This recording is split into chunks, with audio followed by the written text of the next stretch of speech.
Have you ever seen the number 666 and felt a chill run down your spine?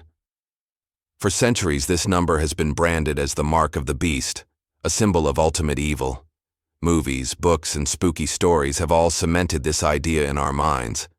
But what if I told you that the real meaning of 666 has been misunderstood for almost 2,000 years? What if its true origin is less about supernatural horror and more about ancient politics, secret codes, and a rebellion against a powerful empire? Today, we're going to peel back the layers of myth and uncover the historical truth behind the most infamous number in history. This isn't about superstition, it's about solving an ancient puzzle. So stick around, because what you're about to hear will change the way you see 6666 forever. To understand 666, we have to travel back in time to the 1st century AD, when the Book of Revelation was written. The author, traditionally known as John of Patmos, was living under the oppressive rule of the Roman Empire. Christians at the time were a persecuted minority, facing immense pressure and danger. Writing direct criticism of the emperor or the empire could get you killed. So they had to be clever. They used symbolism, metaphors, and coded language to communicate messages of hope and resistance to fellow believers without alerting the Roman authorities. The Book of Revelation isn't a literal prophecy of a horned beast. It's a piece of apocalyptic literature, a genre that was very popular at the time for expressing dissent in a coded way. Think of it like a political cartoon, but written for a secret audience. The number 666 is the ultimate example of this coded language. It wasn't meant to be a universal sign of evil for all time. It was a specific, targeted message for a specific group of people living in a very specific and very dangerous historical context. So, how does this number work as a code? The secret lies in a practice called gematria, or isopsephy in Greek. In ancient languages like Hebrew and Greek, letters didn't just represent sounds, they also had numerical values. Aleph, the first letter of the Hebrew alphabet, was 1. Bet was 2, and so on. This meant you could take any name or word, add up the numerical values of its letters, and get a total number. It was a common intellectual game, but it could also be used to embed hidden meanings in a text. It was the ancient equivalent of a secret handshake. If you knew the system, you could decipher the message.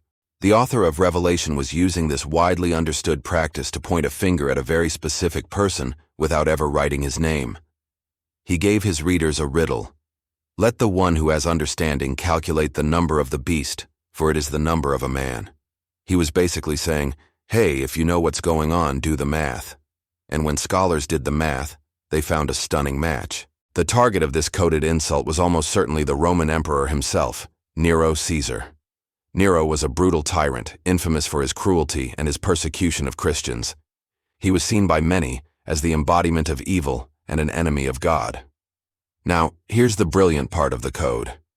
If you take the name Nero Caesar and write it in Hebrew letters, which would be Neron Caesar, and then add up the corresponding numerical values using gematria, what do you get? N50 plus R200, O6 plus N50 plus K, 100 plus S60 plus R200 equals 6666. It's a perfect match. The number of the beast was the number of a man, and that man was the hated emperor, Nero. It was a powerful and dangerous act of political defiance, hidden in plain sight. It was John's way of telling his fellow Christians, the real beast, the source of our suffering, is the man sitting on the throne in Rome. Now you might be thinking, but wait, I've seen some old manuscripts that say the number is 616, not 666, and you'd be right. This little detail actually makes the Nero theory even stronger. Some early copies of the Book of Revelation do indeed list the number as 616. Why the difference? It comes down to translation and spelling. While the Hebrew spelling of Nero Caesar adds up to 666, the Latin spelling was slightly different. If you drop the final N from Enron to match the more common Latin spelling, Enro, the total value of the name drops by 50. What's 666 minus 50? Exactly 616. So, the variation in the number likely reflects different scribes adapting the code for their specific audience.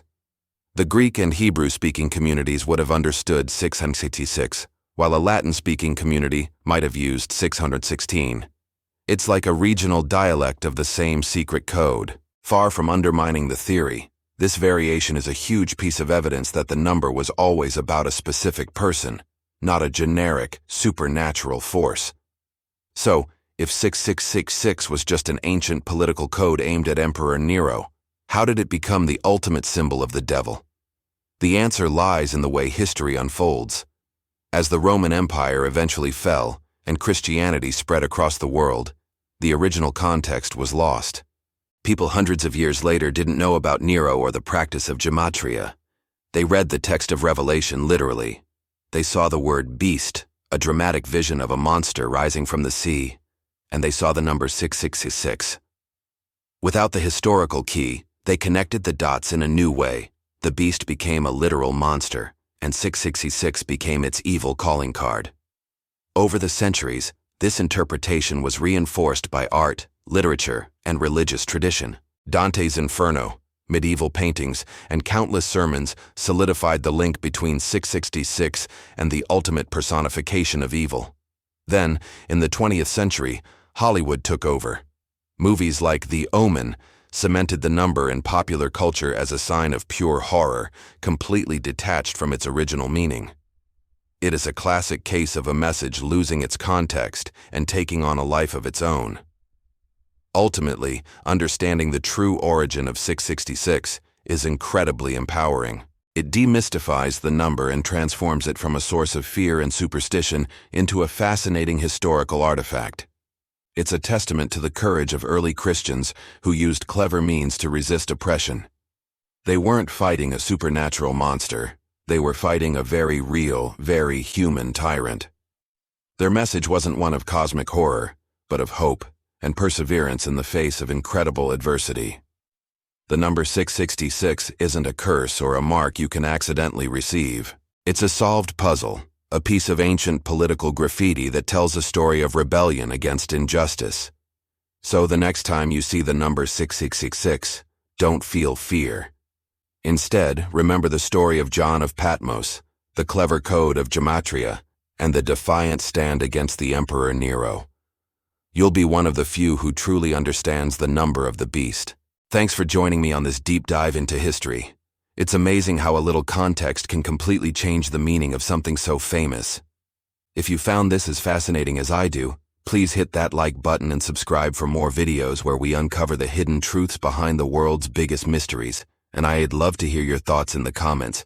Did you know the Nero connection, or was this a surprise? Thanks for watching, and I'll see you in the next one.